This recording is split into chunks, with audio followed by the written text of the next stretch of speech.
Hey guys, it's Marky and welcome back to my channel. So for today's video, I invited 3 of my ABM students to share their senior high school life as an ABM student para mas matulungan ko kayo to assess if bagay ba kayo sa ABM or if you will be able to survive the accountancy and business management strand of senior high school.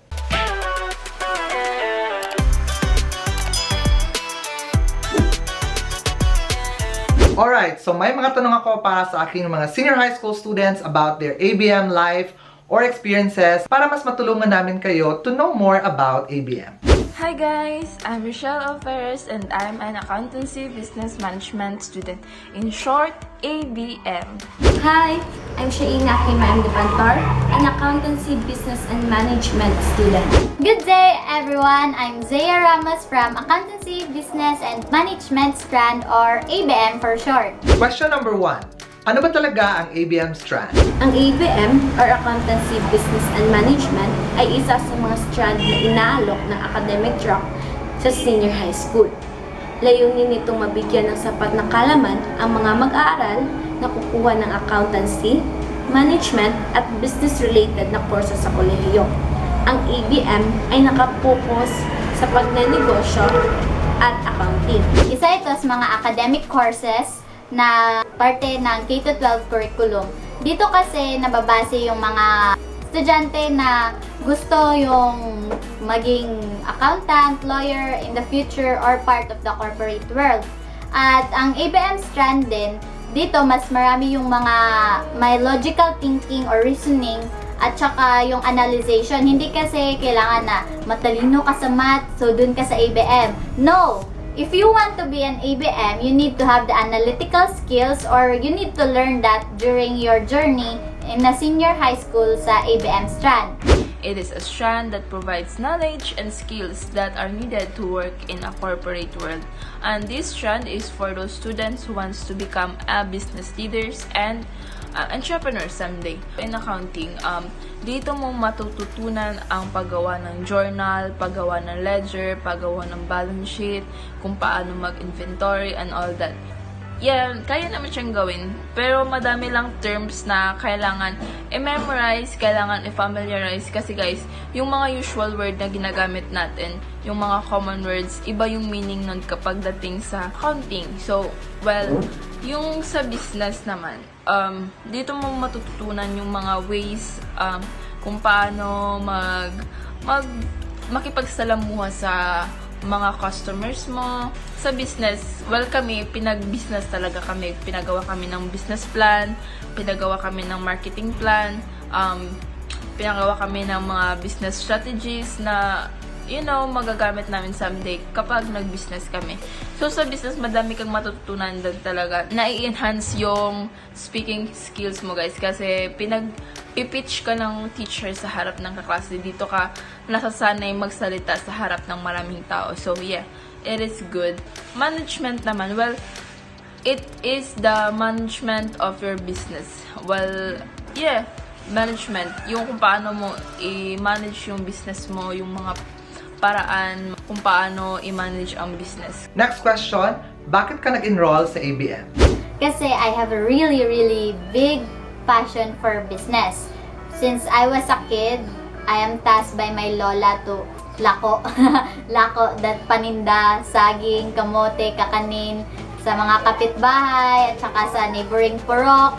And you know, the fulfilling feeling for your hard-earned money, and I see myself having my own business in the future. I just followed what my heart wants. Pero, sobrang hirap mamili. Lalo na kung may iba ka ding gusto.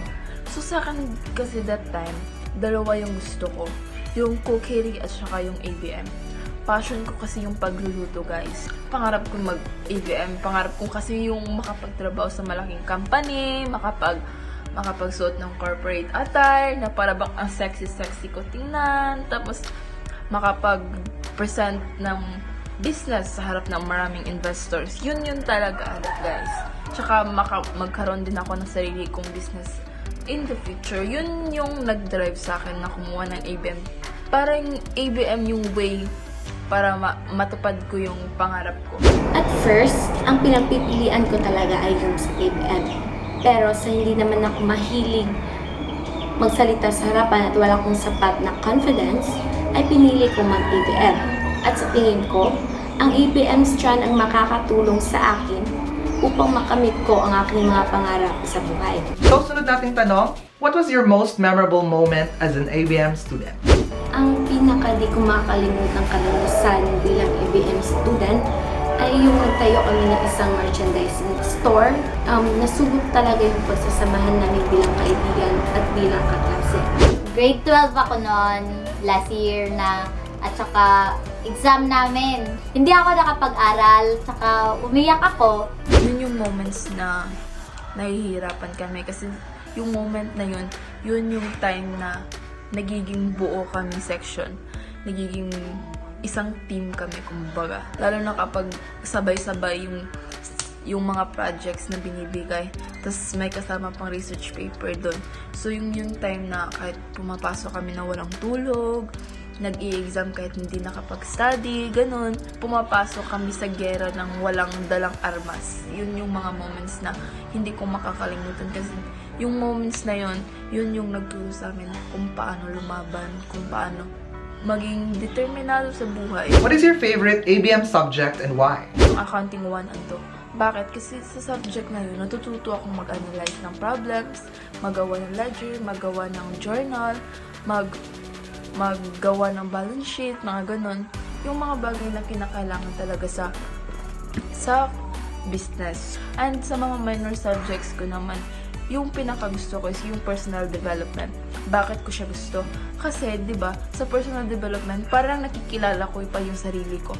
Na-open up ko yung mga problems ko kasi, di ba, may daily journal kasi kami ginagawa. So, sa journal na yun, sinusulat namin kung ano ba yung mga bagay na natutunan namin araw-araw at yung mga problems na kinakaharap namin. Lalo na dahil mga dalaga at mga binata na kami. So yun yung mga gusto kong subjects. Fundamentals of basic accounting. Kahit mahirap sa una, pero maganda sa feeling kung ito yung natutunan mo lang. Lalo na kung sa isang transaction at nabalanse mo sa huli, ay sus, maganda talaga sa feeling. Lalo na kung nagtutulungan kayo, makikita dito yung teamwork ng classmates mo, ng mga kaibigan mo. Business math. Kasi business math, it provides you an understanding of the basic business mathematics. Mathematics applied in business. It includes the review of fundamental mathematics. Kasi doon, sobrang simple lang talaga nung mathematics para sa akin.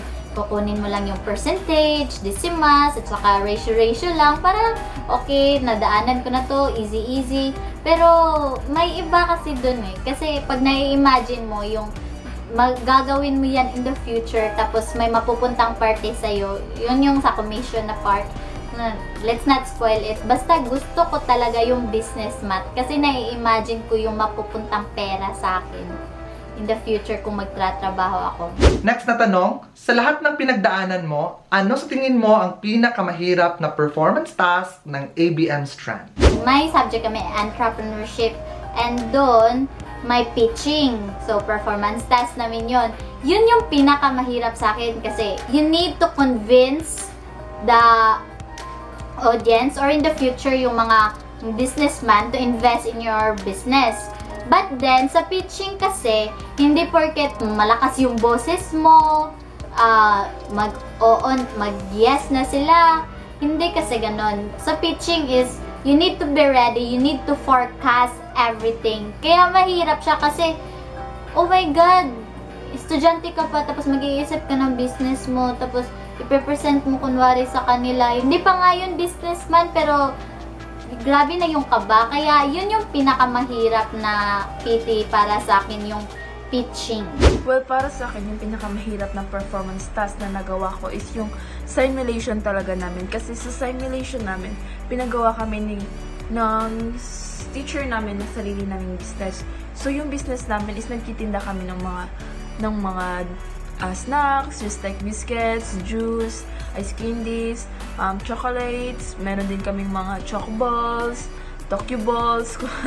Ang challenge doon kasi 'di ba, hindi na kami maaga gumigising. So, hindi din kami sanay mag-grocery. So, yun yung challenge dun. Parang kami lahat gumagawa ng mga bagay na hindi namin nakasanayan. Just like ako, pag nag-grocery ako, pag ako ang naka-assign, kailangan ko itago lahat ng mga receipts kasi kailangan yun para sa inventory or sa tracing kapag gumagawa na ako ng accounting cycle. So, 'di ba, mahirap kasi kailangan mong maging careful lagi. Parang dahil doon naranasan kung gaano kahirap pala yung business. Oo, may pera, oo, may profit ka doon, pero hindi siya madali, guys. It's a process kasi, 'di ba? Kaya kayo dapat hindi nyo winawaldas ng basta-basta yung pera kasi ang hirap kumita. Ayon sa asignaturang economics namin, pinagawa kami ng isang project ng aming guro na kung saan kinakailangan namin pumunta sa isang market at maghanap ng isang tindahan na nagtitinda ng bigasan. At tatanungin namin kung ilan ang demand at supply ng bigas, pagkatapos ikukumpara namin ito. And for our last question, what is your advice to the incoming grade 11 students? Una, trust yourself. Kung may tiwala ka sa sarili mo, malalampasan mo lahat ng hirap na iyong mararanasan. Pangalawa, gawin mong inspirasyon ang taong malalapit sa iyo, lalo na ang iyong pamilya, ang Diyos, kaibigan at mismong sarili mo. Pangatlo, laging magsumikap at abutin ang pangarap. Laging isa-isip ang mga katagang ito. Walang taong mahirap sa taong may pangarap. Dapat sigurado ka na gusto mo. Pag gusto mo yung ginagawa mo, parang easy lang lahat kahit mahirap naman talaga. Kung mag-ABM ka, siguraduhin mong gusto mo, nakikita mo ang sarili mo sa corporate world. Be ready. Dapat maging matapang kayo, maging determinado kayo. At kung porsigido talaga kayong mag-ABM, dapat ilaban nyo guys. So, kung mag-ABM kayo guys, siguraduhin yung matigas yung puso mo kasi matirang matibay po talaga sa ABM. Iiyak ka at iiyak ka talaga. So, be ready. Fighting! Laban lang! Thank you very much, Michelle, Zaya, and Shaina for sharing your life and experiences as an ABM student.